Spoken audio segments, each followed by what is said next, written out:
Sí, Bueno, sí. en ese caso podemos comenzar, están todos los expositores.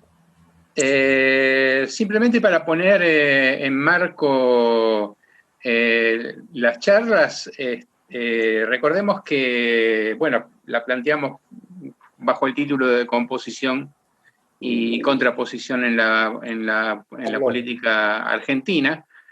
En este momento Bueno, estoy el recién tema de la acá. composición y la contraposición como estilos o formas o concepciones de hacer política es un tema clásico y para la Argentina es particularmente importante, sin duda. Y la idea es partir de ahí para llegar a un punto que vendría a ser, bueno, cómo colocar a la Argentina en los carriles adecuados para un gobierno eficaz y democrático al mismo tiempo. Tarea obviamente complejísima, no cabe ninguna duda, y para eso hemos convocado a los tres expositores, que no los voy a presentar porque están presentados, pero por orden de exposición, a Marcos Novaro, a Pablo Gerchunov y a Gabriel Bomaro. Y ellos saben que tienen entre 15 y 20 minutos cada uno, como para poder dejar posteriormente a sus exposiciones una buena cantidad de espacio para debate y preguntas. Así que yo les agradezco en nombre del Club Político Argentino a los tres y bueno, los escuchamos. Así que comienza Marcos, ¿no? Bueno, buenas tardes, ¿qué tal? ¿Cómo les va a todos? Bueno, quedamos con Pablo y con Gabriel que yo iba a hablar primero porque iba a hacer un comentario sobre textos de ellos, digamos, ¿no? Que me parece que son útiles para discutir estos temas hoy y pensar en los problemas de la competencia y de la colaboración, o de la composición y contraposición. Los textos son dos textos bastante conocidos, uno, el de Pablo, que escribió con Rapetti y de León, no se difundió mucho, es un texto que se llama La paradoja populista, y el texto de Gabriel Bomaro, que les recomiendo leer porque también es muy bueno, es una relectura de Estado y Alianzas de O'Donnell, a 40 años de Estado y Alianzas, creo que se llama así, ¿no? En Argentina, algo así. Bueno, y los dos textos me parece que sirven para pensar, para situar la discusión actual sobre cómo se resuelve, o qué vías pueden existir para acercarnos a, si no una solución, un principio de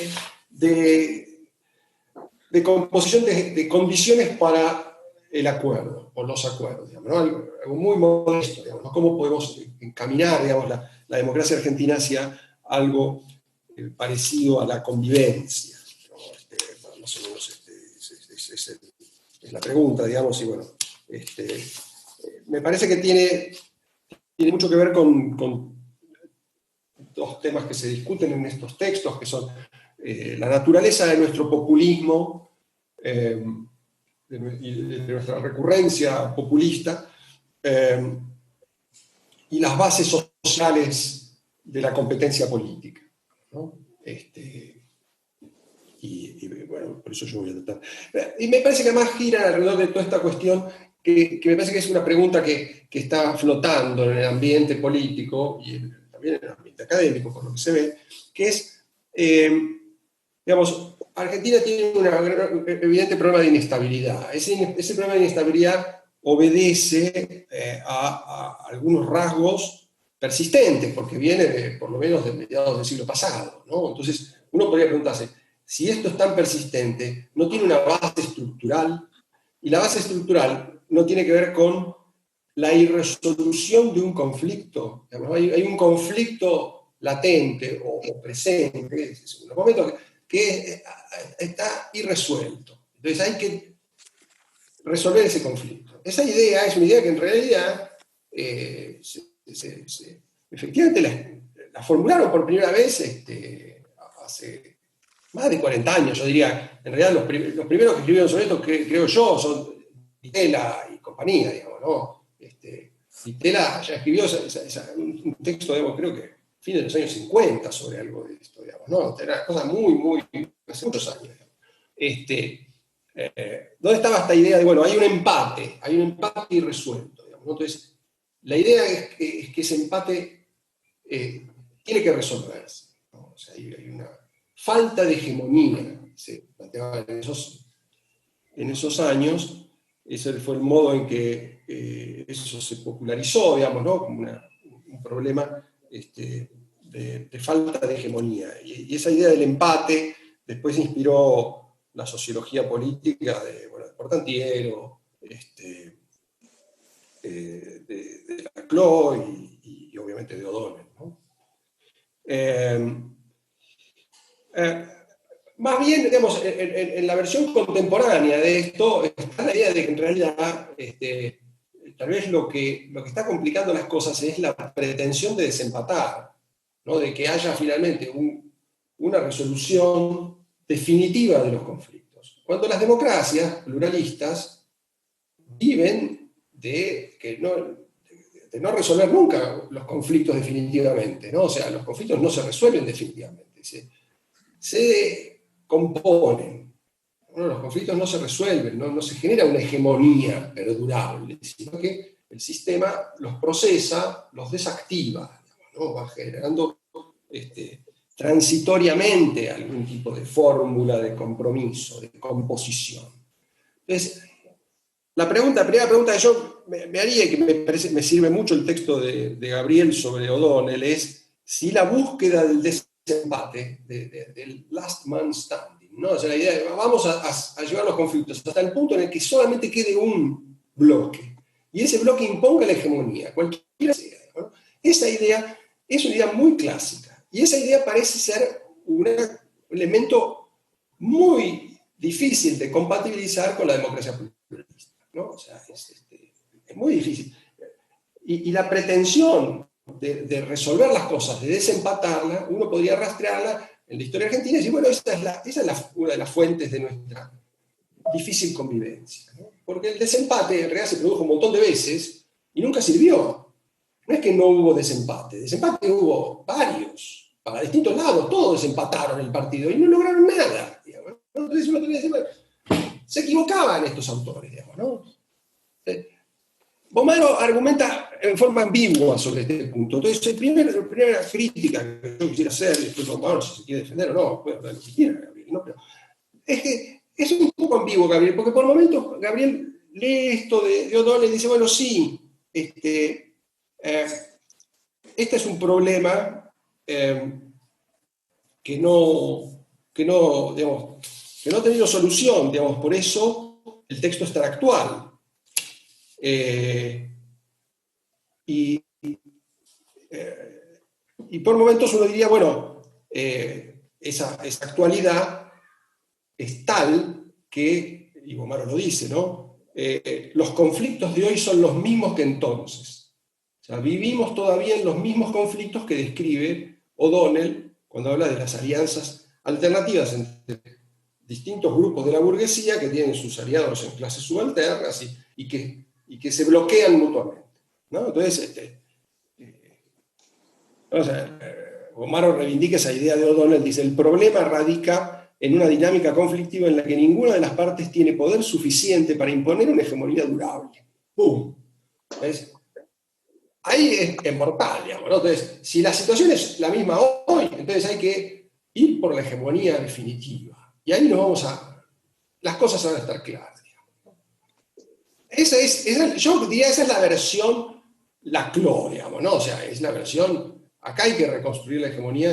O'Donnell, en realidad, cuando escribía esto, estaba pensando no precisamente en la misma línea que Laclau, ¿no? Él pensaba que lo mejor que podía pasar es que la hegemonía la recompusiera Onganía. Después se olvidó de eso, ¿no? Pero la solución de él no era la solución revolucionaria de la democracia radicalizada, ni ninguna otra cosa, era onganía, digamos, era decir, bueno, vamos a hacer una alianza durable de los empresarios modernos, con los que entienden a los empresarios modernos, son los tecnócratas, la burocracia militar y qué sé yo. Pero no importa, esa es otra discusión sobre si O'Donnell después cambió de opinión y ocultó su pasado, bueno, eso no importa. Pero lo que sí importa es que la solución sería la misma porque el problema es el mismo, ¿no? Pero Gabriel después en realidad dice, bueno, habla un poco más a favor de los acuerdos, digamos, dice, y hay un par de cosas que me parece que también son interesantes sobre la discusión contemporánea, ¿no? Una de las cosas que dice es, bueno, en este juego hay una alianza defensiva y hay otra alianza que es ofensiva. La alianza defensiva es la alianza populista, podemos decirle en términos más o menos, que es la que, digamos, está tratando de frenar a la alianza ofensiva en su pretensión de imponer un capitalismo más competitivo, digamos, ¿no? Entonces, las clases dominantes en lo económico tratan de volverse también dominantes en lo político para imponer su hegemonía económica como una hegemonía política, digamos, ¿no? Esa es un poco la... Y entonces la alianza defensiva sería la que puede equilibrar. Y ahí viene entonces la solución no al estilo desempate, sino al estilo acuerdo, digamos. Habría una posibilidad de acuerdo si las dos hegemonías se respetan, digamos, ¿no? Si hay un respeto entre la hegemonía política y la hegemonía económica. Los empresarios tienen su hegemonía, pero acotada, y tienen que respetar la hegemonía política que tiene el populismo. Da la sensación de que esa versión del acuerdo sería una mesa de negociación donde entonces el populismo se moderaría, ¿no? Si lograse sentar a los empresarios a esa mesa, el populismo se moderaría. Y entonces es el modo en que Gabriel interpreta, y muchos otros, digamos, ¿no? Interpretan la crisis de 2008, digamos, ¿no? Que es el momento de reposición de este gran problema histórico, es cuando se produce la radicalización de los conflictos a partir de 2008. ¿Y cuál es la explicación que da Gabriel? Pues es una explicación en la línea de esta idea de la alianza defensiva, ¿no? La alianza defensiva pudo ser reanudada de manera parcial en los 2000, en condiciones muy particulares, con la apropiación por parte del Estado, de parte del excedente extraordinario producido por el auge de las commodities. El conflicto entre el gobierno peronista nacional popular de esos años y las entidades agropecuarias de 2008 expresó los límites de la legitimidad de esa iniciativa redistributiva, ¿no? Con el declive del precio internacional de las commodities volvieron los viejos problemas de la economía argentina que expresaban la puja entre proyectos económicos opuestos de características similares a los que había descrito O'Donnell en su ensayo. De vuelta, ¿no? Estamos con los conflictos de siempre porque la hegemonía económica no reconoce ese límite, pretende convertirse en hegemonía política. Bueno, yo creo que esa descripción es injustificada, digamos, ¿no? Es injustificada porque, digamos, los conflictos no son los mismos, no es que vivimos repitiendo el mismo conflicto hace 70, 80 años, digamos, eso es la versión más simplista del asunto, y porque además, digamos, y esta me parece que es el punto que me interesa más, es muy difícil describir al populismo post-2008 como un populismo moderado. Más bien, es el motor de la radicalización, ¿no? O sea, ¿y por qué es el motor de la radicalización? Y ahí me viene a la discusión el texto de Gerchunov, Rapetti y León sobre la paradoja populista, que me parece que encaja bien en esta discusión. Digamos, ¿por qué el populismo se radicaliza? ¿Qué significa que el populismo se radicalice? ¿Por qué necesita permanentemente plantear un conflicto excluyente? ¿No? Y entonces no es una alianza defensiva, ¿no? Puede ser una alianza defensiva en términos económicos, en términos de que está tratando de evitar un deterioro del ingreso de sus votantes y entonces trata de cobrar más impuestos. Eso uno puede describirlo como una alianza defensiva en términos económicos, pero en términos políticos describirlo como alianza defensiva es muy insuficiente, dado que para hacer eso que necesita para sobrevivir económicamente, radicaliza todos los conflictos políticos. ¿no? Políticamente es una alianza ofensiva, ¿no? Es el motor de la radicalización. Esa me parece que es el punto, tal vez de mayor desacuerdo, digamos, ¿no? con ese texto. Me parece que se puede leer mejor a partir de lo que han propuesto Gershunov y compañía sobre el tema de la paradoja populista, ¿no? ¿Qué es lo que plantean ahí ellos? Bueno, es un texto muy interesante, digamos, de análisis del problema de la recurrencia populista en Argentina. Dice, bueno, ¿por qué el populismo fracasa y se vuelve a intentar? Ellos tratan, digamos, de discutir con la idea de que esto es una especie de rasgo atávico, digamos, de irracionalidad argentina, y dicen, no, bueno, acá el populismo tiene su lógica, digamos, y la lógica es que como expresión democrática trata de encontrar un punto de equilibrio con las necesidades del capitalismo, ¿no? Y ese punto de equilibrio tiene que ver con impuestos y con tipo de cambio, ¿no? Y entonces trata de fijar un nivel de impuestos más alto que el tolerable o el aceptable para el ideal capitalista, y trata de establecer un tipo de cambio más bajo que el que define el equilibrio de la producción e inversión, digamos, ¿no? Bueno, esa situación entonces supone que lo que ha venido pasando en Argentina es que el populismo intenta recurrentemente establecer esos equilibrios y fracasa. A mí me parece un argumento que está muy, muy interesante, digamos, y que puede ser muy estilizado, digamos, como para adaptarse a distintas situaciones. Pero tiene un par de problemas, digamos, ¿no? Un par de complicaciones digamos, para algunos problemas no alcanza, digamos, ¿no? Como argumento no alcanza. Entonces yo diría,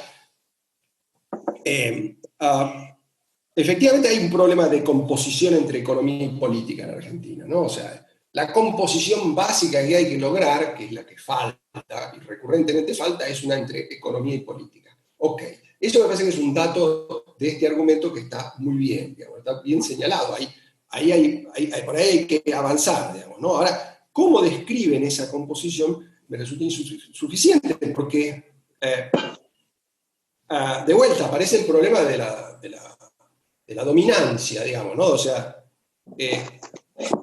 la política hace mucho más que tratar de empujar la situación económica al equilibrio político, ¿no? Hace mucho más que eso.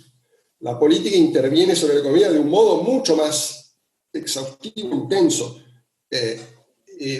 Y entonces me parece que hay que describirlo de un modo más preciso, del modo en que el populismo hace política económica y los efectos políticos que tiene esa política económica.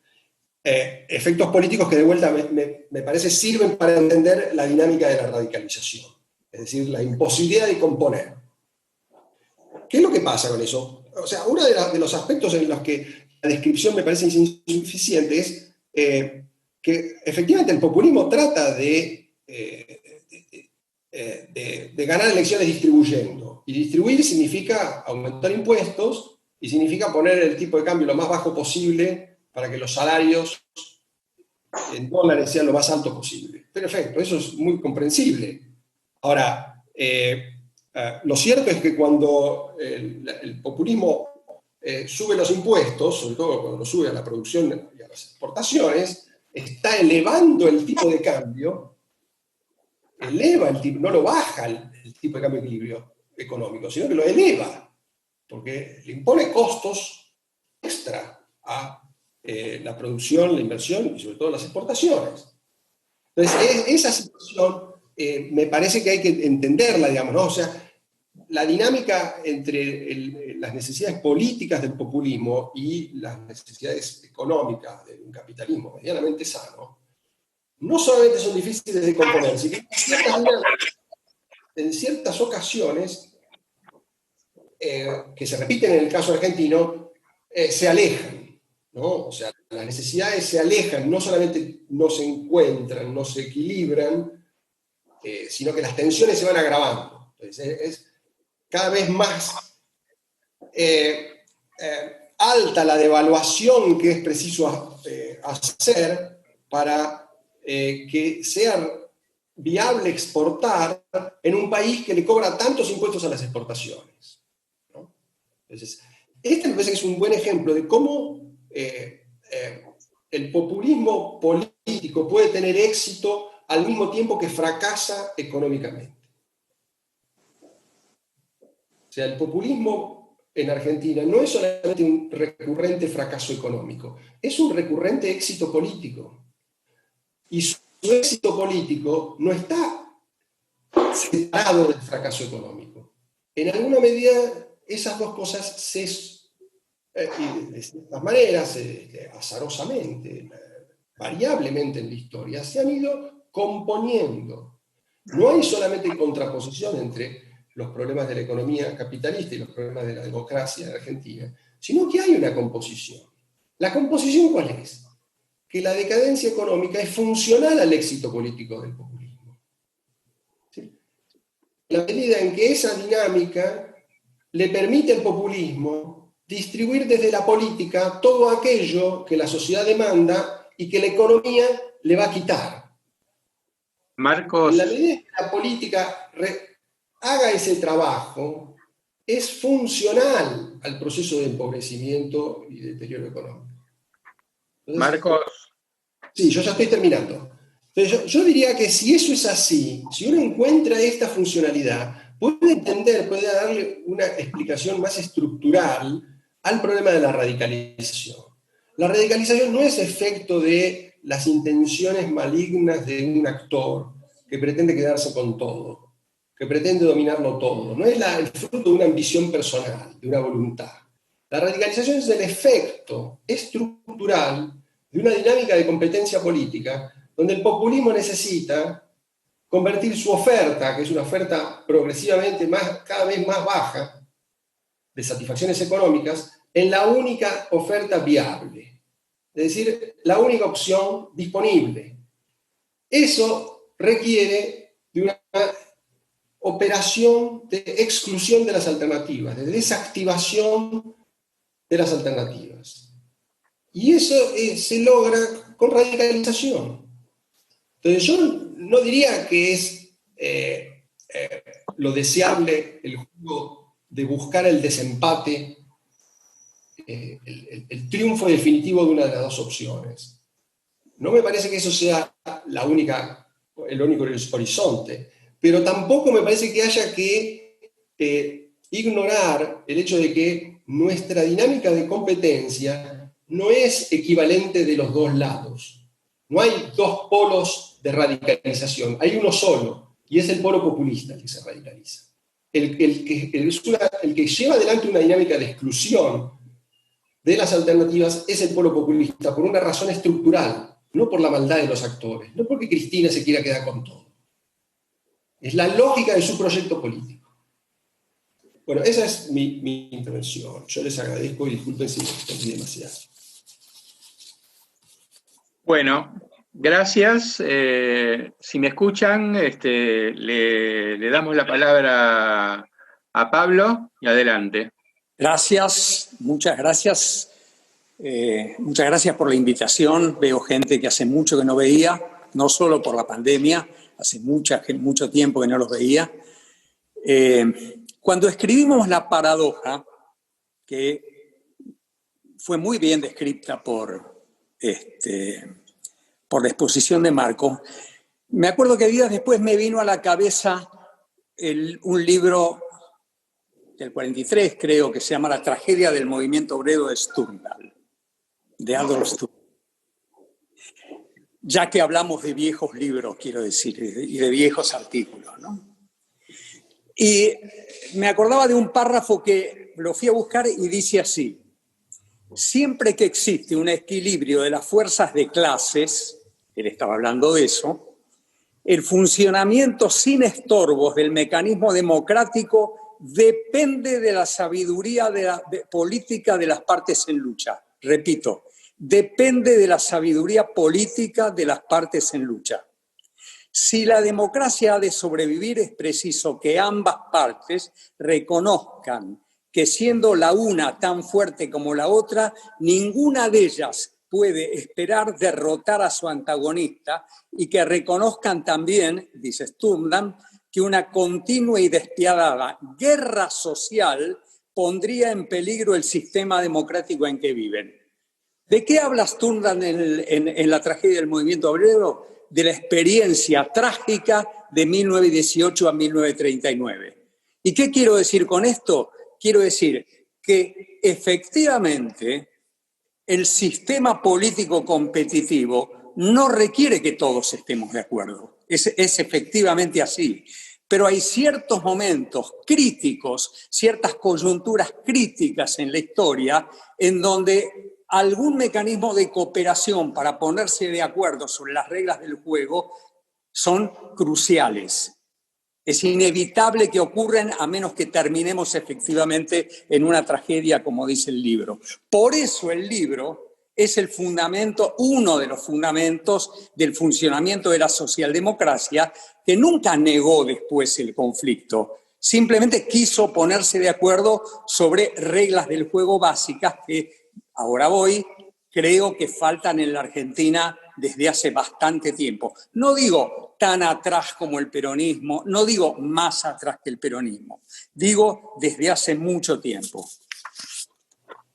Guardando las enormes distancias con un personaje insigne como Sturmland, La paradoja es un texto político que va al encuentro de un conflicto también de fondo, por lo menos para los patrones argentinos, muy propio de nuestra comarca, y el texto, La paradoja, sugiere herramientas políticas para resolver ese conflicto de fondo. Cuando digo conflicto de fondo, quiere decir un conflicto de fondo que nos ha colocado en un pantano. Es decir, no existen reglas del juego comunes sobre las cuales pueda procesarse el conflicto regular, el conflicto normal de todo sistema político democrático, como bien dijo Marcos. A veces no es así, Marcos. A veces realmente estamos en una coyuntura crítica y para salvar a la democracia se requieren mecanismos de cooperación. O para salvar a la economía de su pantano se requieren mecanismos de cooperación. ¿Y cuál es ese conflicto de fondo en la Argentina? Yo no lo pondría en el peronismo, no lo pondría antes, lo pondría a mediados de los 70. ¿Por qué a mediados de los 70? Porque la Argentina perdió en ese momento un patrón de desarrollo y no pudo encontrar otro en su reemplazo. La Argentina es, desde el punto de vista económico, un cuerpo sin cabeza, que no puede pensar su propio desarrollo. Lo que encontró, en cambio, y eso es lo que vuelve a mediados de los 70 como un punto de corte, lo que encontró, en cambio, fue una conexión con la naciente globalización financiera. Esa conexión relajó por momentos las restricciones económicas, pero le agregó mucha volatilidad a lo que ya conocíamos desde antes, a lo que conocíamos desde Canitrot, al stop and go, digamos, ¿no? Convirtió al stop and go de Canitrot o de Carlos Díaz Alejandro o de tantos otros, los convirtió en lo que Fanelli llamó mucho mejor que como lo llamé yo en algún otro momento, lo llamó go and crash. Avanzamos y de pronto chocamos. Y ese go and crash repetitivo, permanentemente repetitivo, es mi tema. No quiero decir ya la paradoja, es mi tema. Volatilidad quiere decir, en el contexto de la globalización financiera, que las inversiones de portafolio, esas que van especulativas, digamos así, van y vienen. Cuando vienen, proveen justicia social y crecimiento. Y cuando se van, cortan el proceso de incremento de derechos y de justicia social y cortan también el crecimiento. Y en cada uno de esos ciclos de go and crash, quedamos más pobres, más atrasados relativamente, en una situación en que la próxima coyuntura crítica será todavía peor que la anterior. Lo que yo quiero enfatizar aquí en el club político es lo siguiente. Esto no tiene no tiene que ver con una fuerza política populista. Esto me parece central para yo transmitir el mensaje que quiero transmitir acá. No ha habido, desde los 70, en términos de lo que yo quiero transmitir, no ha habido diferencias entre populistas y neoliberales. Digo, estoy hablando, obviamente, estoy quemando muñecos de paja, ¿no? Entre populistas y neoliberales. No lo ha habido. A ver, partiendo de la apertura a la cuenta capital, es decir, a la inserción en la globalización financiera, en 1978 pertenecieron a este selecto club de desequilibrios fiscales permanentes y atrasos cambiarios permanentes, pertenecieron la dictadura, cualquiera lo puede recordar, Plata Dulce, Menem, cualquiera lo puede recordar, De la Rúa, por herencia de Menem, Cristina Kirchner consumiéndose reservas, Macri, todos ellos en un conjunto tan variopinto de visiones políticas que yo no puedo interpretar que las políticas que Marcos ha llamado populistas son propias de los gobiernos populistas, son propias de todos los gobiernos, porque aquellos que no pasaron por esas experiencias, Alfonsín por un lado y el primer Néstor por otro, no pasaron porque simplemente eran hijos del crash, es decir, eran el resultado de una crisis profunda que los obligaba por algún tiempo a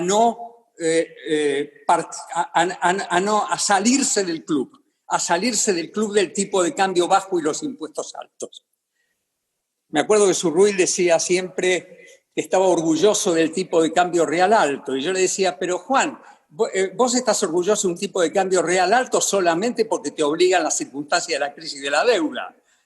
Y Néstor también. Néstor, con mucha astucia, convirtió en virtud propia, que había sido también virtud del Duhalde, los superávits gemelos que había simplemente heredado de una crisis.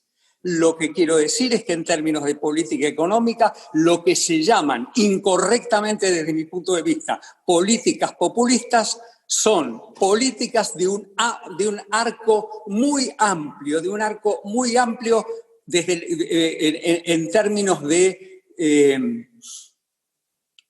en términos de pertenencia política y de visiones políticas. El tema es que, ¿dónde estamos ahora? Porque yo querría ir a la pregunta que me formularon, ¿no? Para que me convocaron con una pregunta, que es a ver si tenemos algo para hacer que nos permita salir del pantano y procesar entonces el conflicto distributivo en forma más regular y el conflicto político en forma más regular, como le gusta a Marcos.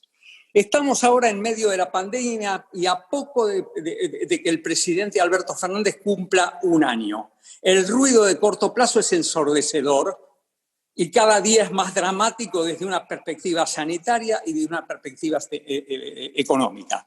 Y la pregunta que me hago es, ¿tiene sentido hablar de futuro, de perspectivas, de propuestas en un escenario de esta naturaleza?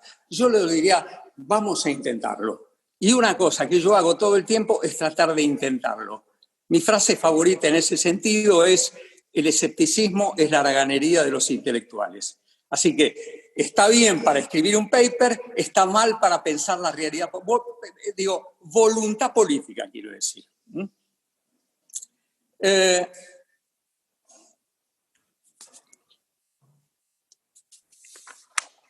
Enfoquémonos, diría yo, para ver ese futuro posible, en la sociedad del presente, no en la economía del presente. La economía del presente es demasiado coyuntural y volátil, no me interesa, y me interesa enfocarme en la sociedad del presente y lo que nos dejó el going crash recurrente. No puedo internarme en una sociología que escapa totalmente a mis posibilidades, pero voy a proponerles a ustedes una estilización conceptual basada en un libro que en este año cumple medio siglo. Y me refiero al libro de Albert Hirschman, Exit, Voice y Loyalty, quiero sugerir que la homogeneidad social perdida ha cedido su lugar, y por eso estoy hablando de coyuntura crítica y no de conflicto en una competencia política regular, ha cedido su lugar a lo que yo llamo una sociedad archipiélago, alguna de cuyas islas sociales apenas se arrojan y literalmente tienen cada vez menos un lenguaje común. En la fragmentación de la vieja sociedad conviven el exit, el voice y el loyalty. Y para ilustrarlo les pido lo siguiente. Vamos a suponer por un minuto o por un par de minutos que la sociedad está fragmentada en tres, para hacerlo sintético. Arriba de todos, recuerdos de Manolo Mora, si se quiere, una franja internacionalizada y competitiva cuyo ingreso medio alcanza a 2/3 de sus equivalentes de las sociedades desarrolladas. Quiere decir, los de arriba son tan ricos como los ricos de los países ricos. Eso quiero decir. Y eso es una anomalía. Sus integrantes podrían vivir en Nueva York, en París, tanto como en Buenos Aires. Como es una franja privilegiada, su rasgo distintivo es la autonomía. Y en estas décadas de inestabilidad y desconfianza que el Going Crash y el Encrash generó, acumularon activos externos por 250.000 millones de dólares. Estos fondos expatriados son una versión del exit de Albert Hirschman. Eso es exit. No un exit que haya podido ver Hirschman, porque Hirschman no vio la globalización financiera, no estuvo a tiempo de capturarla y analizarla. Estos fondos expatriados, por lo tanto, son un exit, pero es un exit novedoso, un exit a los gritos, capaz de cambiar el curso de las políticas económicas, mientras el Estado, cada vez más el Estado de los pobres, es un deudor neto periódicamente insolvente y crecientemente debilitado en sus funciones básicas. Eso arriba. ¿Qué hay en el medio? En el medio una franja muy heterogénea, conformada predominantemente por trabajadores en relación de dependencia y por trabajadores independientes, que a algunos de ellos, porque efectivamente, bien lo dijo Marcos, la vida cambia, viven hoy el último tramo, si se quiere, de una sociedad industrial. Viven al cobijo de la vieja industria protegida, pero son cada vez menos.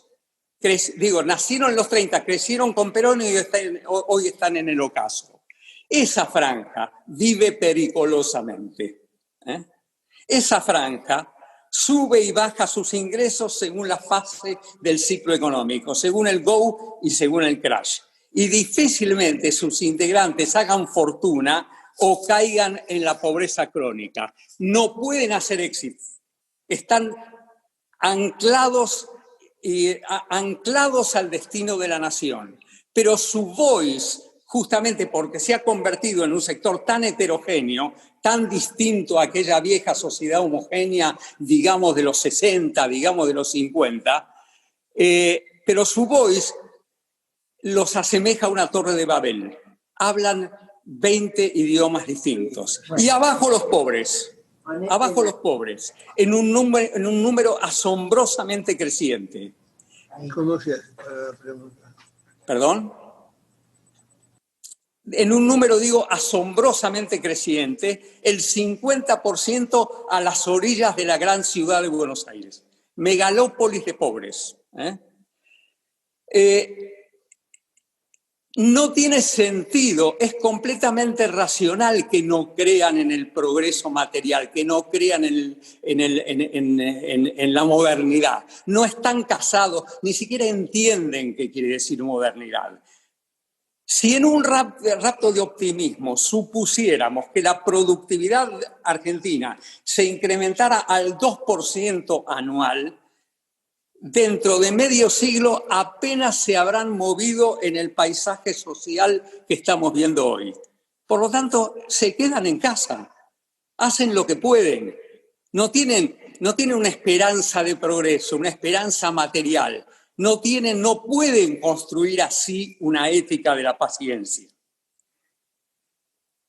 Sin embargo, han conseguido, así y todo, una voice como los sectores similares no tienen, que yo sepa, en ningún otro país del mundo. La voice de los de abajo es particularmente intensa en la Argentina. Es como la voz intensa de los trabajadores industriales de los 40 y 50. Hoy tenemos esa voice, que es una voice distinta.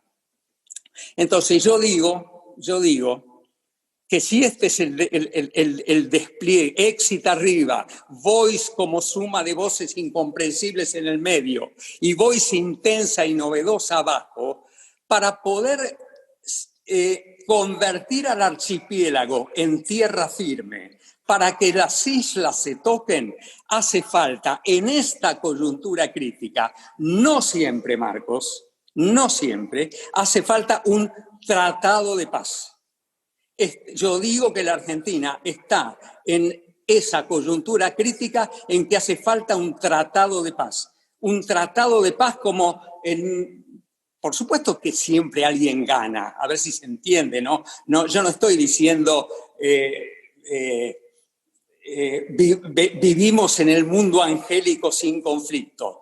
Tratado de paz quiere decir un tratado de paz en donde los estímulos hagan que cada uno de estos fragmentos acepten una regla común, un juego común. 140 años después de que alguien o varios consiguieran establecer una regla común y un tratado de paz que constituyó a la nación. Yo creo que hoy, en estas circunstancias, nosotros tenemos en la Argentina la necesidad de un tratado de paz en la dimensión social. No quiero decir con esto que los problemas federales hayan desaparecido, pero necesitamos un tratado de paz en la dimensión social. Y el secreto del tratado de paz es que el concepto de justicia social que lo ilumine sea distinto, y va a ser la única vez que voy a usar esta palabra, sea distinto a aquel que nos impregnó el populismo. No salarios en dólares altos, no impuestos altos. Pero entonces, sin salarios altos en dólares y sin impuestos al crecimiento, si ambos factores abandonan la escena, ¿pueden las tres franjas de la sociedad construir una nueva definición, un nuevo edificio que contenga una justicia social de nuevo tipo? ¿O esto es la cuadratura del círculo? Porque esta es la cuestión, Marcos, y esta es la cuestión, Gabriel. Acá la cuestión es si podemos construir algo a partir de reglas del juego, quiere decir, reglas del juego del capitalismo competitivo con justicia social, a partir del cual el conflicto se desarrolle normalmente, como en el resto del mundo, como en la mayor parte de los países del mundo, semidesarrollados y semidesarrollados. Algunos los tenemos cerca. Pablo, anda cerrando, por favor. 3 minutos pueden ser. Sí. Bien. Necesitamos cooperación entonces. Digo que se trata de algo cooperativo, entonces no podemos violentar a los de arriba. Es muy importante. Miren lo que estamos cediendo. Estamos cediendo de que no se puede violentar a los de arriba. Los de arriba tienen autonomía y la mayor parte de su dinero afuera.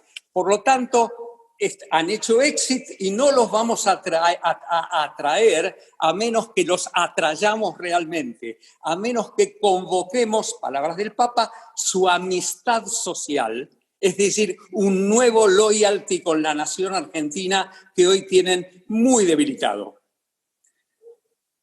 Buena parte de los del medio, entonces a ellos atraerlos no tengo más remedio, es injusto. Es desigual, pero solo puedo atraerlos. Buena parte de los del medio están en una situación nueva. Solo les pido que miren un minuto los Zoom de los sindicalistas con AEA. Los sindicalistas, los viejos sindicalistas peronistas quieren bajar el gasto público. porque saben que las empresas en las que trabajan sus afiliados, los afiliados a los sindicatos, no van a poder subsistir como trabajadores si no aumenta la rentabilidad empresaria. Los sindicalistas ya lo saben. ¿Y tenemos alguna herramienta que podamos proponer desde arriba, desde el poder, desde el Tratado de Paz, para que esto funcione? Sí, el 14 bis de la Constitución. Ellos van a ceder en la medida, ellos van a ceder salario a cambio de propiedad. Entonces, lo que quiero decir hasta ahora, y ahora lo voy a completar y enseguida termino con los de abajo, lo que quiero decir es que puede haber en el Tratado de Paz, en la coyuntura crítica, un intercambio de salarios reales por propiedad. Menem lo llamaba los proletarios propietarios. Yo creo que hay que traer a la escena esta idea, porque es una idea buena que atempera el conflicto y ayuda a sacarnos del pantano. Proletarios propietarios. El resultado, en comparación con el stop and go en cualquiera de sus versiones, con el go and crash en cualquiera de sus versiones, liberales, neoliberales, semipopulistas, populistas o socialdemocráticas, va a ser una suma positiva, no una suma cero como han sido los últimos 40 y pico de años. Y por último, los de abajo. El actor social del archipiélago, el nuevo actor social del archipiélago social argentino. No van a ceder ingresos a cambio de propiedad accionaria, porque primero no tienen con quién conversar propiedad accionaria, y segundo, porque sus ingresos están en el límite de la subsistencia y no pueden ceder. Sin embargo, bajo ciertas circunstancias, y esto lo quiero subrayar, puede que no sean un factor de bloqueo para el progreso material en el futuro. ¿Por qué digo esto? Porque por ser indiferentes al crecimiento, no tienen ninguna razón para elegir el proteccionismo por sobre el libre cambio. Vayan ustedes al tercer cordón de Villa Itatí y pregúntense, después de mirar los rostros a esa gente, si esa gente tiene alguna conexión con la economía protegida. No tienen ninguna. Es pura subsistencia y solo se beneficiarán de aquello que les brinde alguna posibilidad de progreso en el futuro.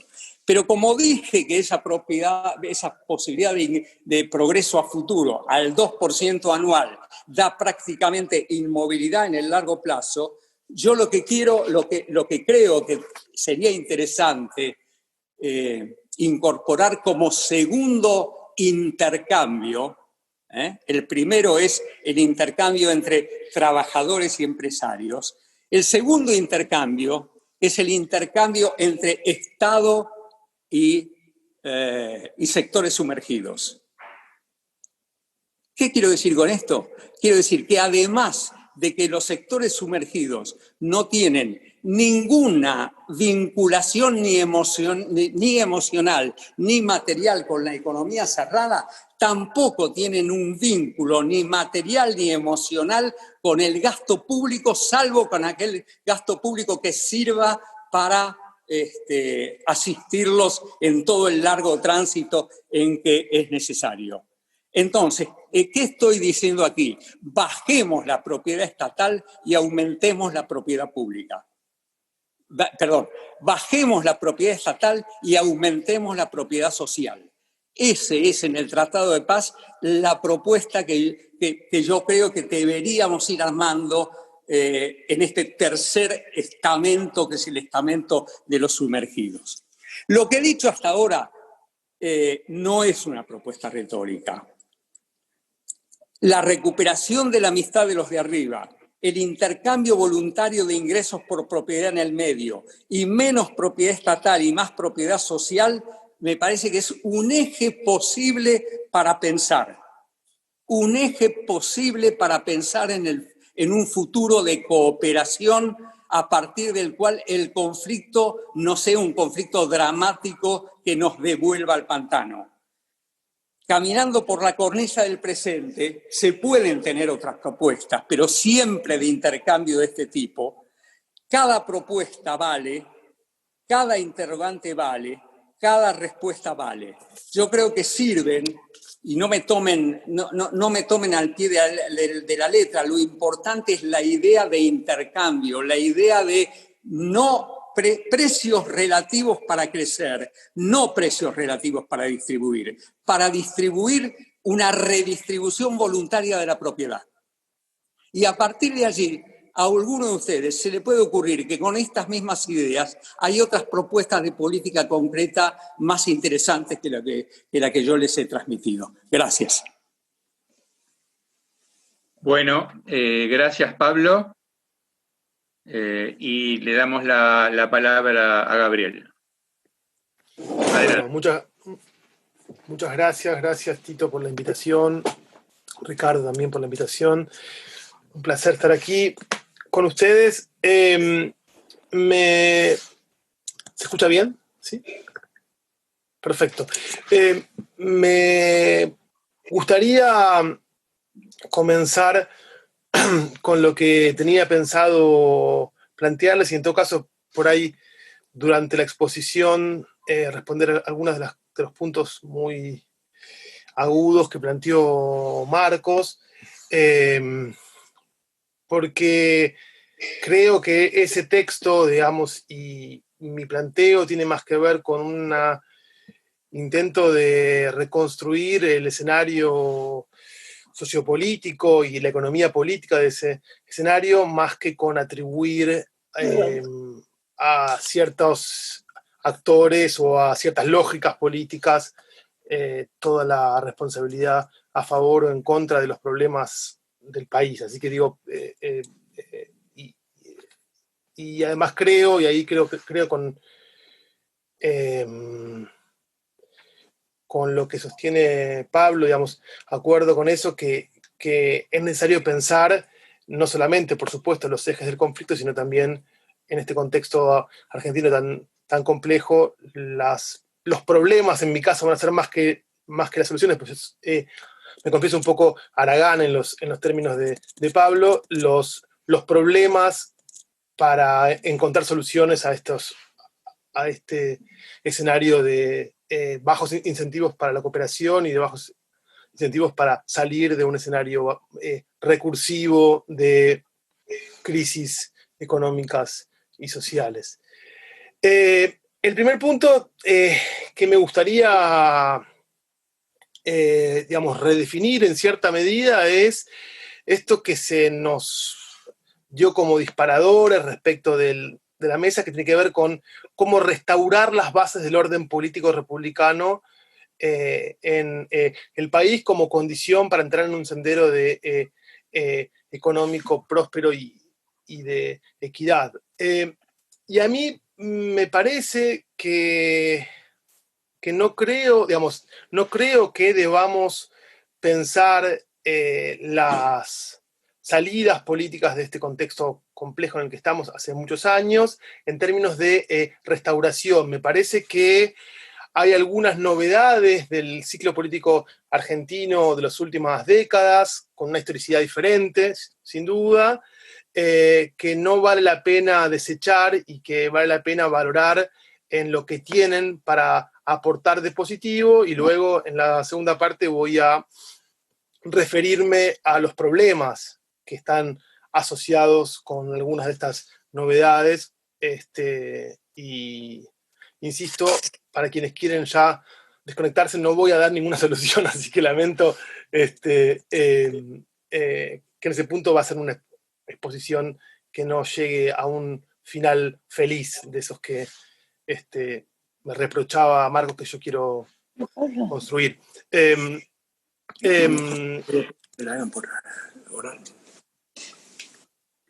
La primera cuestión que me parece que es importante ver como novedad importante del ciclo actual político-electoral es que se establecieron consensos más o menos básicos, y aquí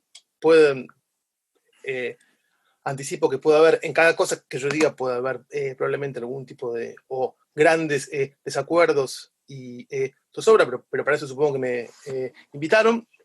es que hay consensos vinculados con el respeto de la democracia electoral y el respeto de los derechos humanos. Me parece que esos dos consensos son consensos bastante sólidos que se constituyeron en la Argentina de las últimas décadas.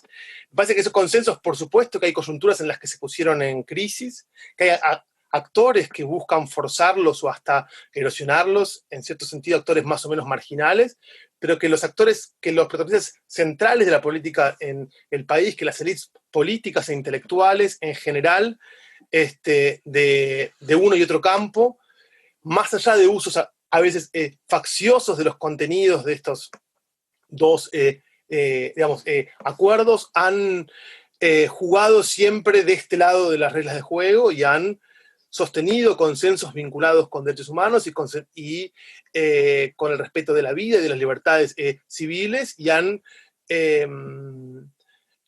sostenido consensos vinculados con la democracia electoral.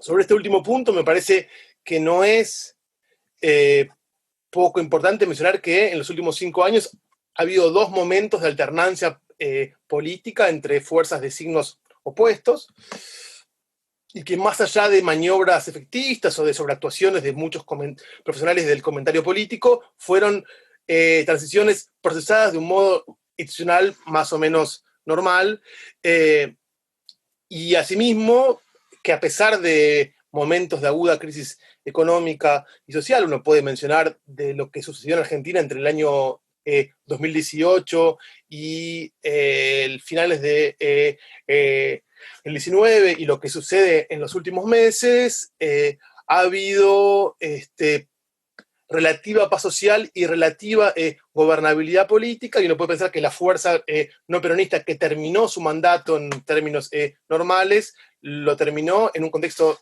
de crisis bastante aguda, sin un estallido social y sin problemas serios de gobernabilidad política. Esto puede parecer poco, pero si uno mira la historia reciente del país, y si uno mira inclusive a la región, me parece que no es poco, y que coloca al proceso político argentino en un punto que no creo que sea, un punto de partida posible, por así decirlo, que no creo que implique necesidad de una vuelta atrás.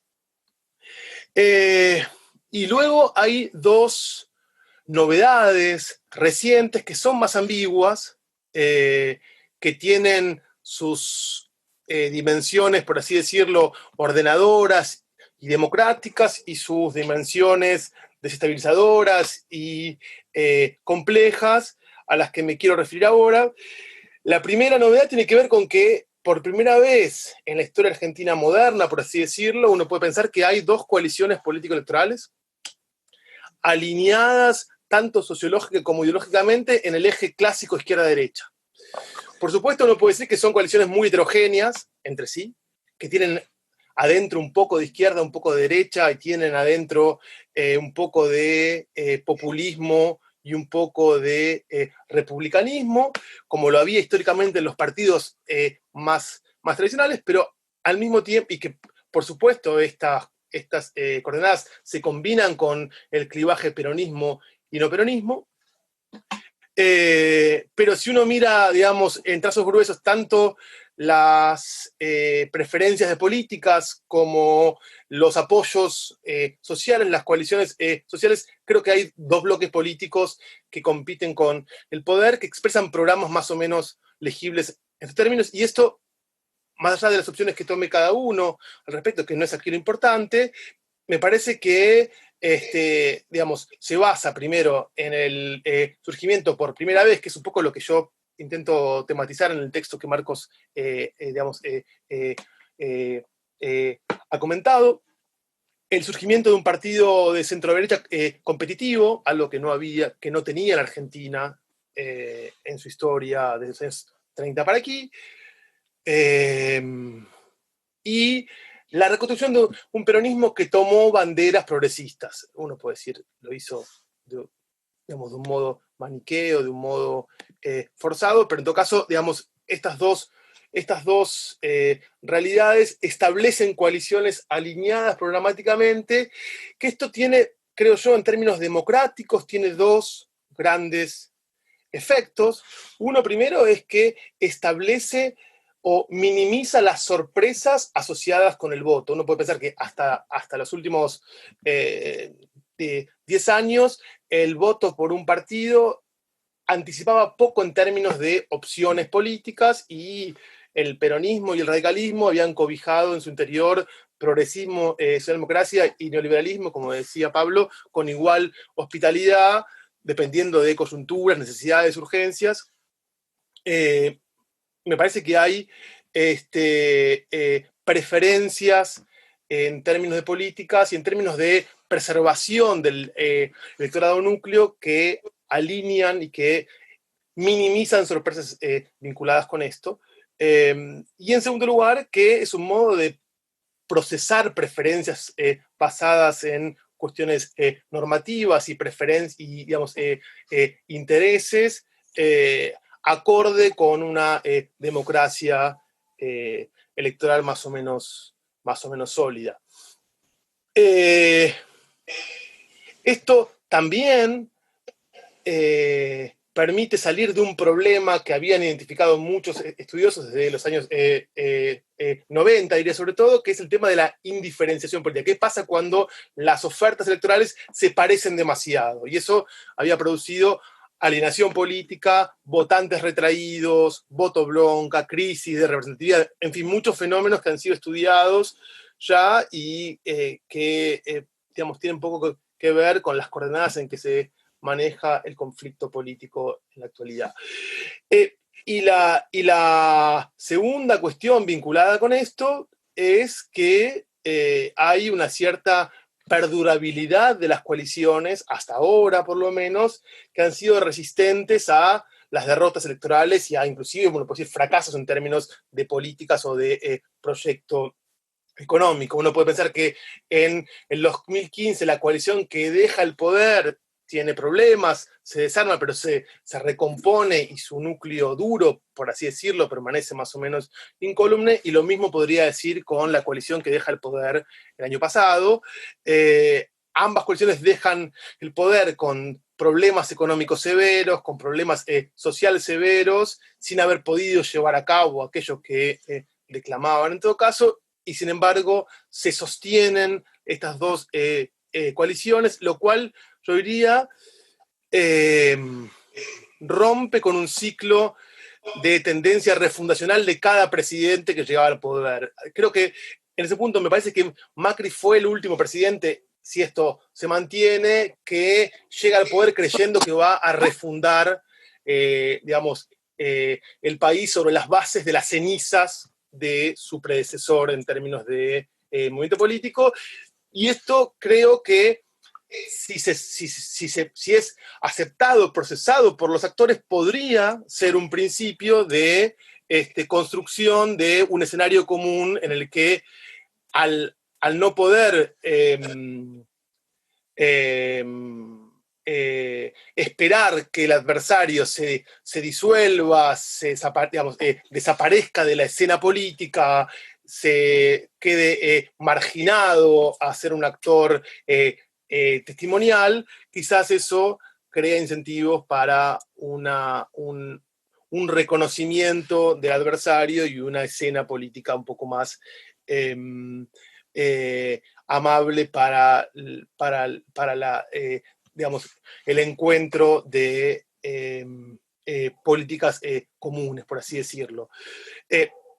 Por supuesto que esta descripción es muy trazo grueso. Podríamos discutir el hecho de que hay sin duda electorados periféricos que juegan otras lógicas, que hay clivajes nacionales que se entrecruzan con clivajes regionales, hay una desnacionalización de muchos clivajes políticos. Esto sin duda es así, pero las dos grandes coaliciones que organizan el debate político, que organizan también las preferencias digamos, electorales, son estas dos a los que me refería recién.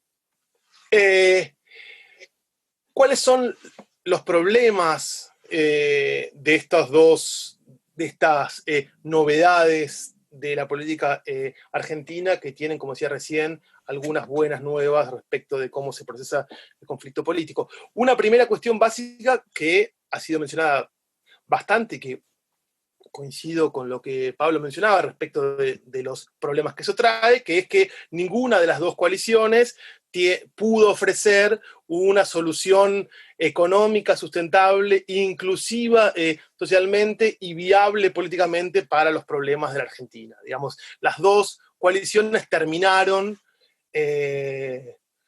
sus gobiernos con los problemas endémicos, crónicos, estructurales de la política, digamos, de la economía del país, y por supuesto, aunque ambas coaliciones intentaron minimizar los efectos de estos problemas para sus electorados núcleo, no lograron romper en ningún modo, ni siquiera debilitar, modificar levemente estos grandes problemas que aquejan al país, y básicamente eso llevó a que se debilitaran sus coaliciones electorales y que se replegaran en sus núcleos también luego de la derrota. Con lo cual, la salida, digamos, las novedades en términos de política y sociología política no son tantas o no son tan buenas en términos de economía política y de ruptura de ciertos problemas estructurales del país. Aunque ahora se procesen en una arena, digamos, electoral, hay una fórmula económica que se sigue sin encontrar. El segundo problema es que alineamiento, en dos grandes grupos vino de la mano de una creciente polarización política y de un tipo específico de polarización política que están estudiando varios colegas, que tiene que ver con la dimensión afectiva de la polarización. Es decir, una polarización vinculada más bien en el rechazo del exogrupo y en la reafirmación del endogrupo en función de visiones maniqueas y simplificadas del otro, que un alineamiento basado en solamente preferencias en términos de políticas o en términos de programa económico. Entonces puede pasar, y eso ha sido muy estudiado sobre todo para Estados Unidos, que haya mayor cercanía de los electores en términos de preferencias de políticas públicas, pero que no obstante están maximizadas las diferencias en términos de esta polarización afectiva que invisibiliza los acuerdos y que magnifica las diferencias y que crea todo el tiempo una sensación de amenaza, algo que Marcos mencionaba como una especie de... Gabriel, anda cerrando. Te doy unos minutos. Dale, si tengo 3 minutos más, cierro con estos. Sí. Algo que Marcos mencionaba con esta idea de que, digamos, me atribuía, creo, a mí de un modo no del todo claro, pero en todo caso de búsqueda de una solución final de algún actor respecto del otro. Esta concepción sin duda dificulta cualquier tipo de escena común y sobre todo crea incentivos en las bases electorales para, castigar posiciones conciliadoras en sus líderes y dificultar, digamos, las escenas de encuentro. Y el tercer problema, y con esto cierro, tiene que ver también con que las dos coaliciones político-electorales son débiles en términos de lo que une a sus socios todavía no es algo que parezca estar consolidado, siempre hay posibilidades de ruptura permanentes, más con el ritmo vertiginoso que tiene nuestro escenario más político-mediático, y claramente son sumamente informales en sus modos de procesar internamente la diferencia, y claramente los grupos que organizan hasta ahora el conflicto y el programa de las coaliciones son más los polos, son más los que juegan a los polos, y los grupos que apuestan por por visiones menos polarizadas suelen tener dificultades para ofrecer tanto programas como bienes atractivos para electores y por tanto para construirse ellos mismos como los aglutinadores de las dos grandes espacios políticos en que se ordena la política del país. Con lo cual, la agenda polarizada, aunque ya no orienta a la sociedad en su conjunto, ni ofrece por ahora salidas a estos círculos viciosos, suele marcar el ritmo del conflicto y, por tanto, obstaculizar cualquier forma de encuentro o entendimiento para salir de los atolladeros de la política argentina. Hasta aquí llego y les agradezco por la paciencia y por el tiempo. Bueno, muchas gracias, Gabriel. Y ahora le daríamos 5 minutos a cada uno de los 3 expositores, reforzando, digamos, la consigna de que sean 5 minutos, porque si nos pasamos no va a haber tiempo ni para preguntas ni para críticas o comentarios. Así que en el orden de exposición, Marcos, adelante. Ahí está. Bueno, muchas gracias. Muy interesante los dos comentarios de Pablo y de Gabriel. Voy a empezar por lo de Gabriel. Yo estoy muy de acuerdo con muchas de las cosas que dijo Gabriel sobre el tema de las coaliciones, ¿no? Me parece que ese es el dato más novedoso y más interesante del sistema político que puede hacer que, digamos, que la situación de salida de esta crisis tengan mejores ofertas de las que ha tenido otras salidas, digamos, ¿no? Básicamente, como esa competencia no existió en 2003, me parece que es uno de los motivos por los cuales la salida fue políticamente muy mala, digamos, ¿no?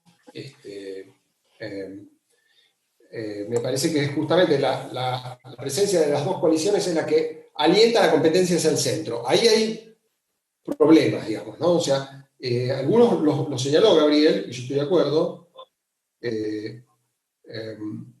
la polarización y la política de identidad, digamos. Hay una fuerte política de identidad, sobre todo en los que más voice hacen, digamos, ¿no? O sea, la voice es una voice de identidad.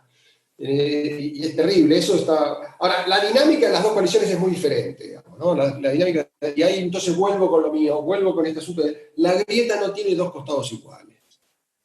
No es así. La grieta no tiene dos costados iguales. Hay un problema grave acá, y esto está bien a la vista, digamos. La competencia hacia el centro fue muy exitosa en el año pasado, y el Frente de Todos ganó porque ocupó el centro. ¿Con quién? Con un candidato que tenía que ser el candidato de la moderación, fue el candidato de la moderación, pero no es el gobierno de la moderación, ¿no? Es un gobierno de vicariato, digamos, de simulación. Y ese es el rasgo, digamos, de radicalización que escapa a los actores, ¿no? No pueden evitarlo, ¿no? Hay un problema ahí que no se puede evitar.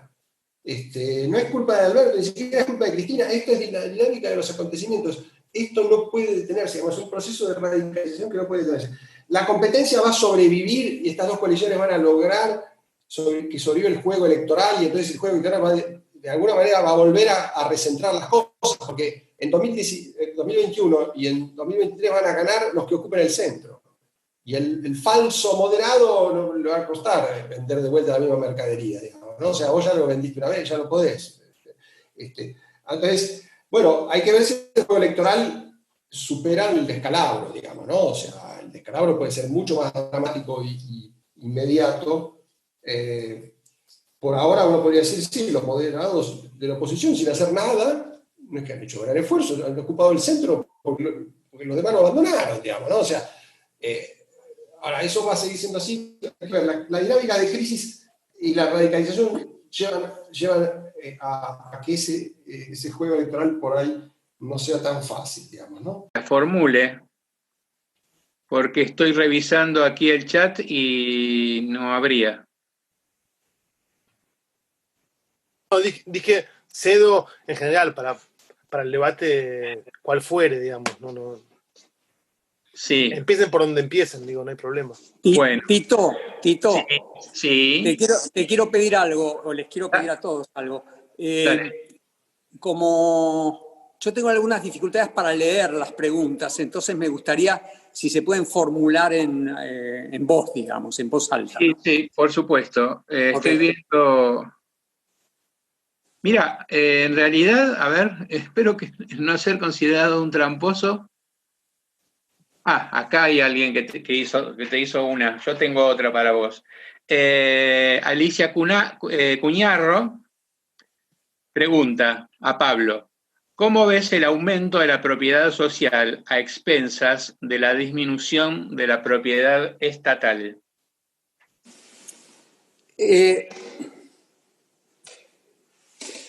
Les vuelvo a repetir que yo lo que transmití es una cosa de trazos gruesos, no es una política a la que yo pueda entrar en detalle, pero para que con un ejemplo creo que ustedes van a entender qué es lo que anda dando vuelta por mi cabeza. Yo prefiero viajar a París por Air France, cuando pueda volver a hacerlo alguna vez, y los costos que hoy implica Aerolíneas Argentinas, más el valor que tenga Aerolíneas Argentinas, sean destinados a programas de propiedad social productiva.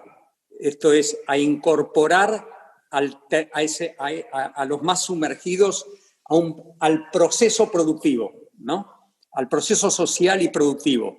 Y probablemente de esa manera alguien que sepa de presupuesto pueda encontrar ejemplos parecidos que va a encontrar adversarios, claramente, porque yo no estoy proponiendo nada que no tenga perdedores. Eso quiero dejarlo claro. Esto no es todo armónico. Hay perdedores aquí. Cuando yo digo Aerolíneas Argentinas, estoy diciendo que alguien va a perder y que alguien va a ganar. Pero la gracia que tiene es que el que va a ganar es aquel que en general se lo considera como un actor de impugnación al sistema. Entonces yo digo, que pierdan algunos que hoy están dentro del sistema con privilegios y que ganan algunos que a priori uno los considera fuera del sistema para incorporarlos al sistema y entonces poder después regular el conflicto, que el conflicto entonces quede regulado bajo la nueva arquitectura de la propiedad. Doy el ejemplo de aerolíneas, debe haber otros, muchos, pero lo que a mí me interesa es simplemente señalar mi línea argumental, no dar una respuesta detallada acerca de por qué camino iría. Ok, Pablo, hay una segunda pregunta para ti. ¿Cuáles serían, pregunta José Armando Caro Figueroa, cuáles serían, en tu visión, las partes que negocien y firmen el Tratado de Paz para la coyuntura crítica? Bueno, es una gran pregunta, una pregunta muy importante. Y como yo recién dije, no me gustan mucho los acuerdos sociales en la cumbre porque me parecen conservadores. Porque últimamente ha estado muy de moda decir que todo lo que hizo Macri está mal.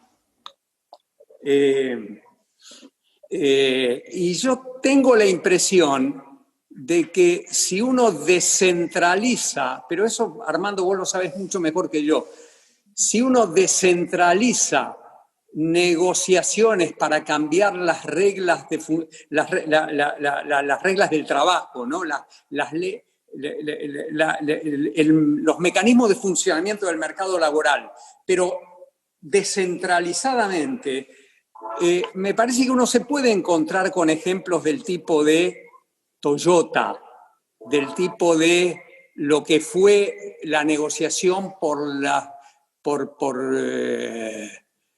el modo de funcionamiento del mercado de trabajo en Vaca Muerta. Fueron un camino hacia la flexibilización laboral que no pasó por acuerdos en la cumbre. Después, si salieron bien o mal, es algo que seguramente, Armando, vos conocés mejor que yo, pero por ese camino lo estoy pensando. En el otro, yo creo que hay una simetría. Digo, el sector más sumergido, digamos, ¿no? Hay una central justamente ahí, que es la CETEP, ¿no? La Confederación de Trabajadores de la Economía Popular.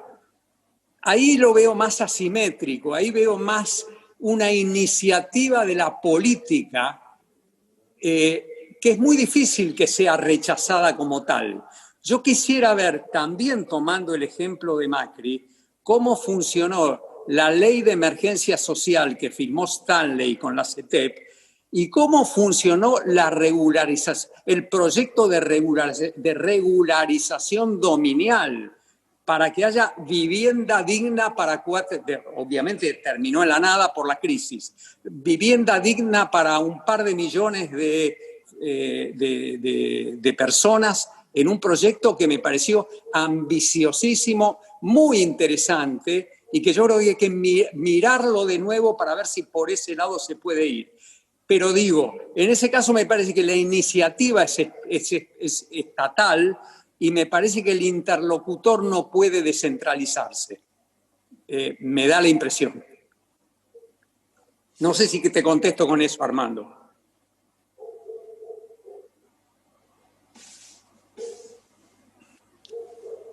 ¿Cómo se hace para...? No, ¿lo tengo que hacer yo, habilitar yo a Armando? No, ¿no? No, se habilita solo. Es que muchas gracias, está perfecto, muchas gracias. Ah, bueno. Muy bien, le hacemos una pregunta a Marcos, también de Caro Figueroa. Para Marcos, las pujas democráticas, como es natural, tienen siempre ganadores y perdedores transitorios y que suelen alternarse. Pero, ¿puede desarrollarse este juego si no hay acuerdo en cuáles son las reglas mismas del juego?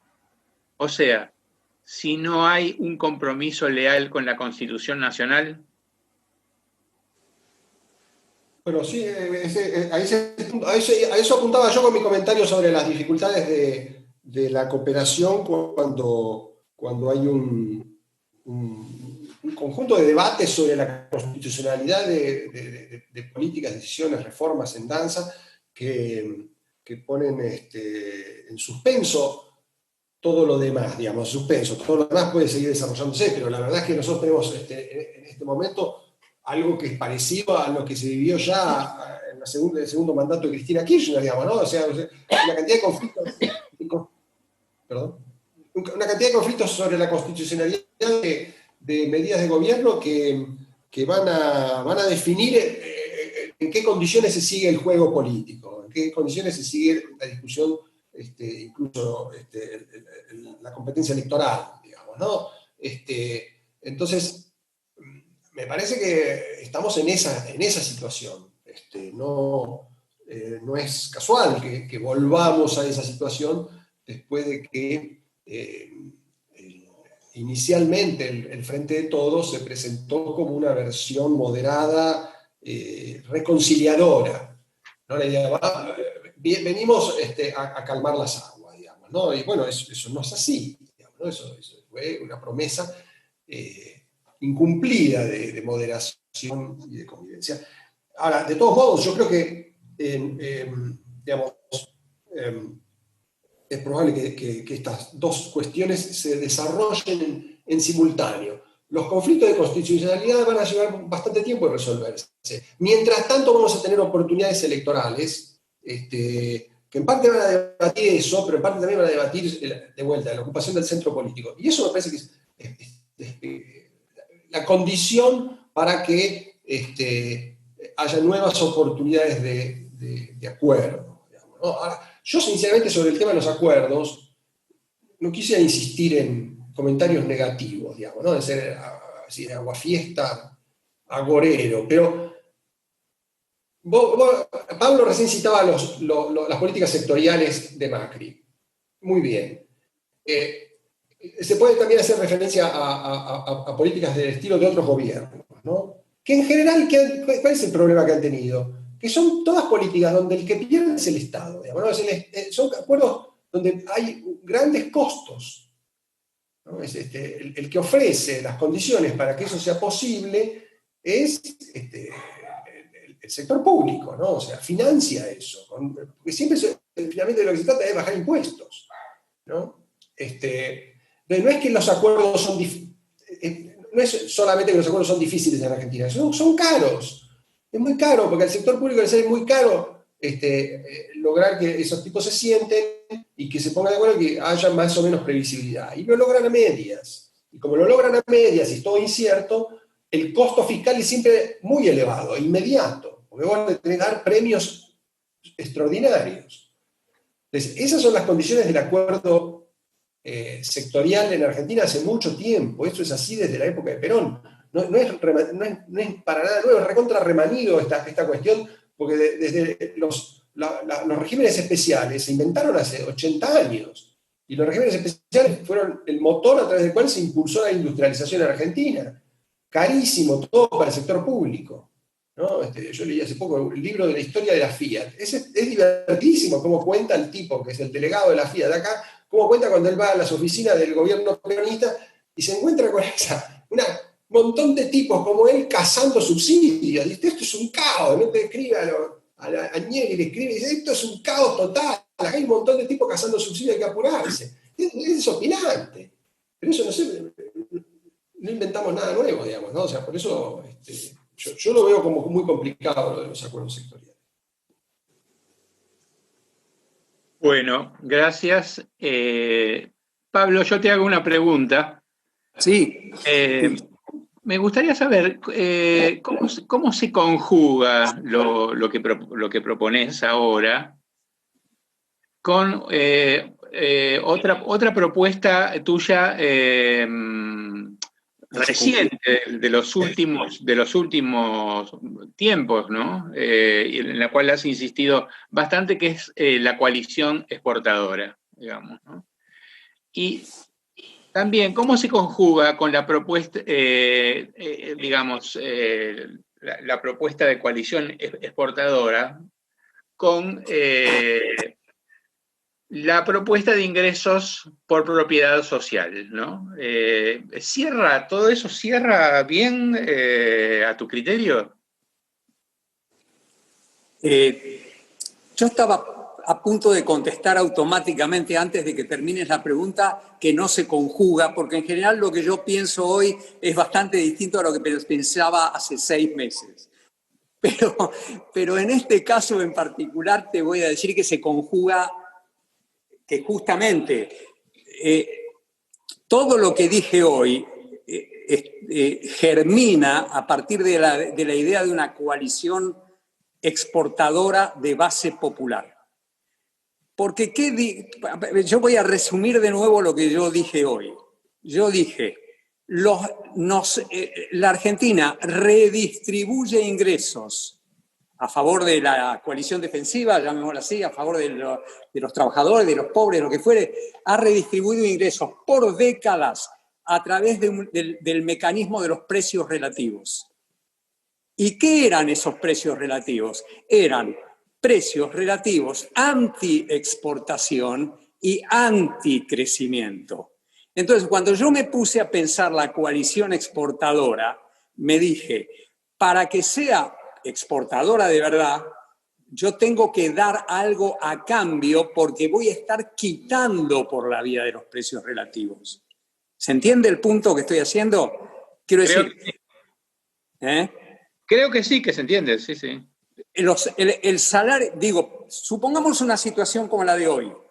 Los salarios reales están muy bajos, los sindicatos están knockout, no están recuperando en un gobierno peronista lo que están perdiendo en este mismo año, ni lo que se perdió en los 2 años anteriores. Lo que yo estoy diciendo no es la oportunidad, lamentablemente no es una coyuntura en que acuerdos del tipo de los que yo digo se puedan llevar a cabo porque hay un problema dentro de la propia coalición de gobierno. Enseguida voy a decir algo sobre eso. Pero a veces hay que tener suerte, quiero decir, ¿no? Históricamente suerte. Si hoy fuera el momento de un acuerdo, el canje de Yo estoy acá. No vas a recuperar todo tu salario, pero vas a cambiarlo por propiedad. Y a los otros, no te voy a dar propiedad social y vos me vas a apoyar en la reducción del gasto público en todo lo que no te atañe, termina en un aumento de la competitividad, porque el tipo de cambio real es más alto y el gasto público es más bajo como resultado de los acuerdos. Ahí yo estoy de acuerdo en un punto de lo que decía Marcos antes y en otro estoy en desacuerdo. Hay coyunturas políticas en donde el Estado no tiene por qué ceder. Por ejemplo, piensen en el gobierno, cómo empezó el gobierno de Alberto. El gobierno de Alberto heredó un ajuste fiscal de Macri, que lo dejó prácticamente a las puertas del equilibrio fiscal. ¿Qué hizo el gobierno de Alberto en los primeros 3 meses? Porque después cayó una bomba, ¿no? ¿Qué hizo en los primeros 3 meses? Hizo un ajuste previsional más duro que el que había hecho Macri en noviembre del 17. Quiero decir, siempre estuvo en su mente que la situación de crisis era una oportunidad para construir precios relativos mejores, más cercanos al equilibrio fiscal. No sé si tanto a un tipo de cambio real pro competitividad, pero también un poco, porque tratemos de ver sus actos y no escuchar tanto sus palabras vacilantes, digo, las de Alberto. Hay una cosa llamativa. Digo, él está usando, el Ministerio de Economía está usando un sistema de microdevaluaciones para sostener el tipo de cambio real. Ese no es el populismo que nosotros pensamos. Tipo de cambio real sostenidamente en el nivel que está y un intento de reducir el gasto público. Digo, no solamente fue un corrimiento al centro para ganar la elección. Cuidado, los primeros 3 meses estaban mostrando a un gobierno bastante responsable. Ahora, por lo tanto, digo, coalición proexportadora y modificación de los mecanismos de la justicia social, vienen de la mano, vienen juntos. ¿Podría haber seguido Alberto por ese camino, independientemente de sus vacilaciones? Iba por ese camino. Ahora, lo que ocurre es que cuando aparece la pandemia, en un país que no tiene moneda, no les voy a decir lo que ustedes ven por televisión todo el tiempo, en un país que no tiene moneda, todo eso, entonces tengo que emitir. ¿Saben? Alemania emitió 30 puntos del producto. Argentina no emitió ni 5 puntos del producto. La política de asistencia de gasto público por el COVID en la Argentina fue mezquina. Y fue mezquina porque no tenía más remedio, porque emitir en una Argentina con argentinos que no quieren la moneda que se emite es un problema, no de Alberto, es un problema de los últimos 40 años.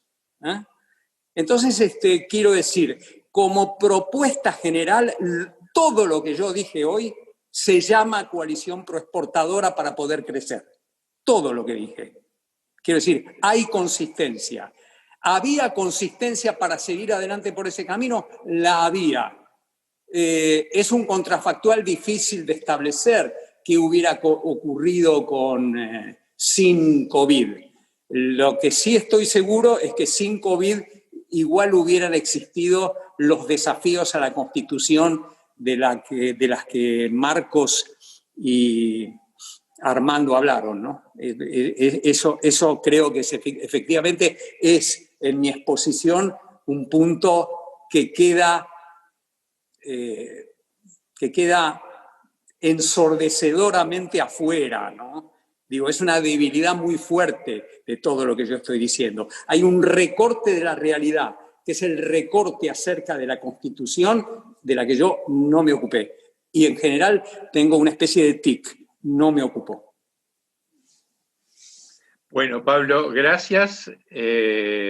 Y ahora hay una pregunta que Ricardo Gerardi formuló a los tres.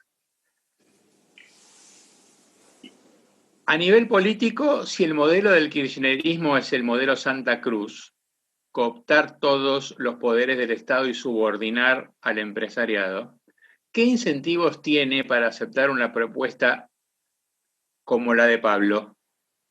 Aclaro que la suscribo al 100%. Es para los tres la pregunta, ¿no? Sí, yo entendí. La verdad que no manejo muy bien el chat, pero dice Ricardo Gerardi a todos, aunque parecería estar más bien orientada para Pablo. Pero bueno. Marcos y Gabriel, ¿quieren decir algo sobre eso? Creo que dice para Pablo abajo, dice una pregunta para Pablo. Ok. Después, justo abajo de eso.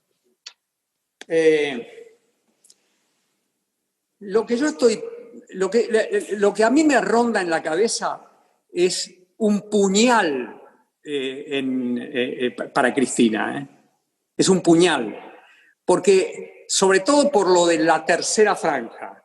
La tercera franja es un intento megalómano de desafiar a Cristina en su terreno. Digo, ustedes me dirán, se volvió completamente loco. Pero es eso. Es formularse una propuesta política para la base social de Cristina que compita con Cristina. Así que la respuesta que le tengo que decir a Ricardo Gerardi es, a menos que Cristina sea un tigre de papel dentro de algunos meses, y a veces me sospecho que puede llegar a ocurrir, a menos que Cristina sea un tigre de papel, no hay ninguna posibilidad de hacerlo hoy con Cristina al comando de la situación. Dicho lo cual, a mí me gustaría agregar un punto metiéndome en el terreno de Marcos y de Gabriel. A mí una de las cosas y que tiene que ver con esto, una de las cosas que más me llama la atención de lo que estamos viviendo es que naturalicemos el hecho de que quienes nos gobiernan sean una coalición de tribus peronistas. Es decir, se dan cuenta que por más que uno diga, ¿podemos decir esto es el verticalismo de Cristina? No podemos decirlo. Massa cada tanto se manda, adelanta alguna medida, qué sé yo. Cuando Menem, no digo Perón, que es obvio, pero cuando Menem llegó al gobierno, había derrotado al establishment justicialista de la provincia de Buenos Aires y tenía todo el poder del peronismo. Cuando Kirchner llegó al gobierno, se dio cuenta que no tenía todo el poder y rápidamente fue a la búsqueda de todo el poder y lo consiguió. Y me da la impresión de que aquí estamos en presencia de una coalición de tribus peronistas que opera como gobierno peronista y que por esa propia naturaleza no tienen estabilidad. Yo soy en este punto muy escéptico sobre el futuro de la coalición, igual que Marcos.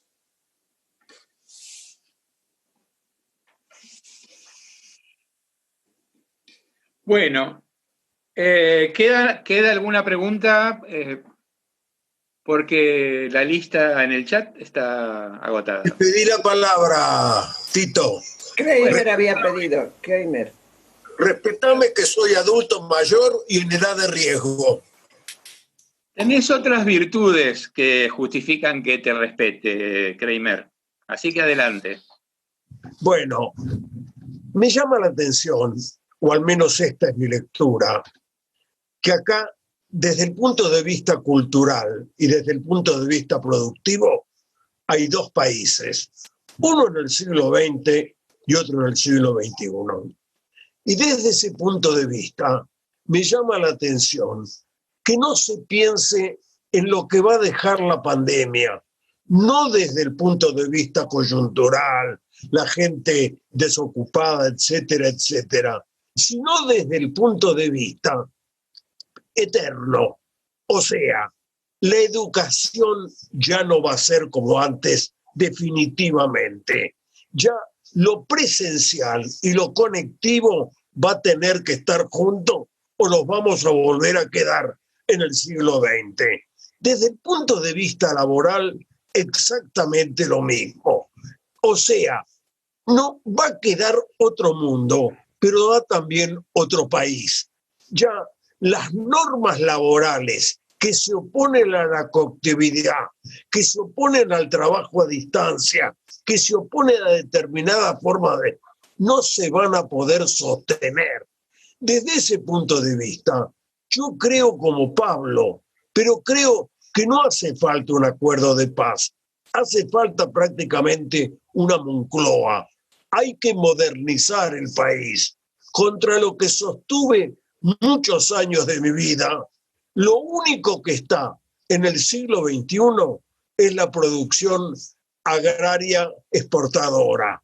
O sea, es impresionante cómo todo el ganado bovino se cría a establo, cómo en toda la cuenca lechera se sexan embriones, cómo se está nuevamente patentando, por ejemplo, un trigo transgénico que va a poder seguir con muy bajos niveles de humedad.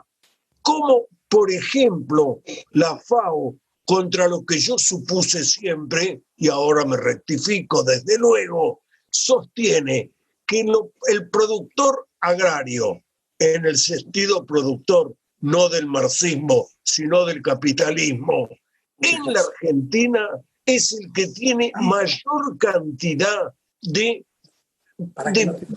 trabajadores con instrucción terciaria. O sea, desde este punto de vista, hay una revolución en un mundo que todo indica que va a pedir alimentos. Por eso creo, y voy más allá de Pablo, que acá no hace falta un acuerdo que tiene que ser político y no sectorial, no tengo lugar a dudas, sino que creo que lo que hace falta es una Moncloa y empezar de cero.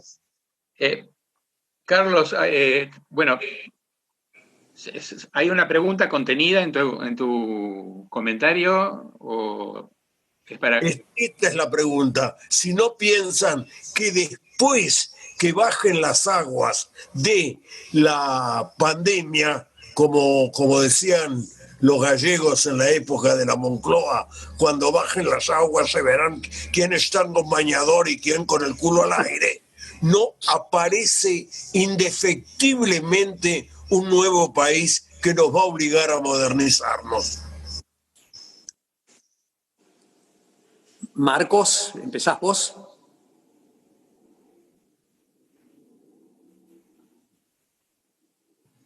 Mira, a ver, yo creo que Gabriel dijo hace un rato que Macri había sido el último presidente refundacional. Yo no creo que sea tan así, pero sí que ojalá alguno sea el último, digamos, ¿no? O sea, no tiene mucho sentido pensar que Argentina va a poder empezar de cero nada, y tampoco que vamos a tener una gran oportunidad para un pacto tan ambicioso como fue el pacto de la Moncloa, que fue un pacto de distribución del éxito, digamos, ¿no? O sea, de distribución y de impulso al éxito sobre la base de algo que ya estaba funcionando, ¿no? El desarrollismo funcionaba y vos lo tenías que modernizar y impulsar.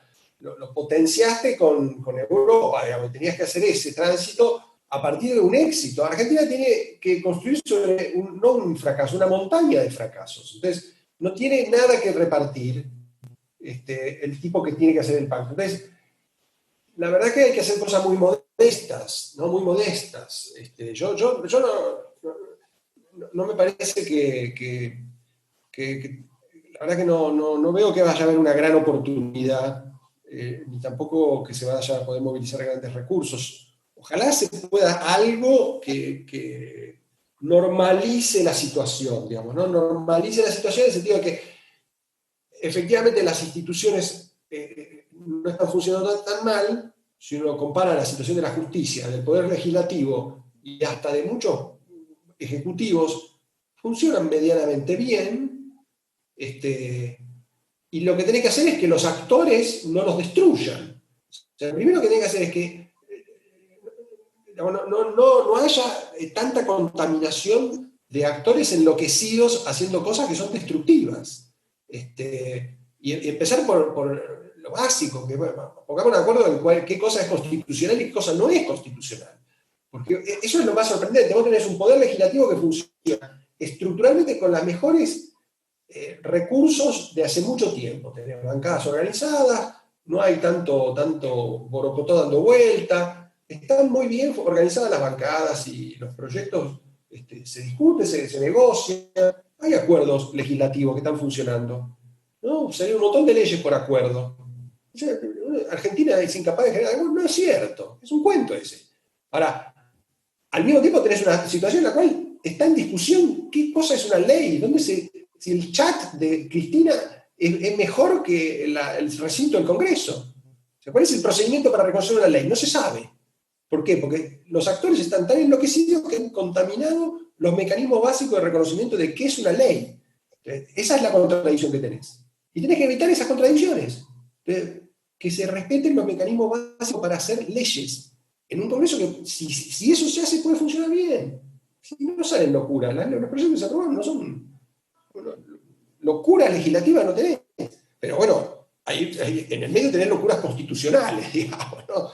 Yo diría que ese es el problema. Bueno, me parece, ¿hay alguna otra pregunta? Porque tenemos muy pocos minutos y podríamos ir cerrando.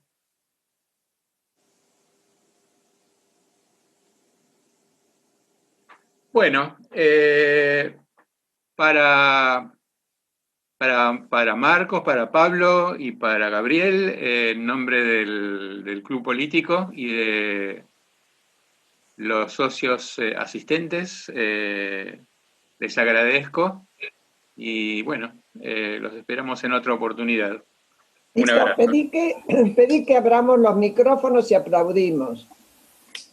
Bueno, abran los micrófonos.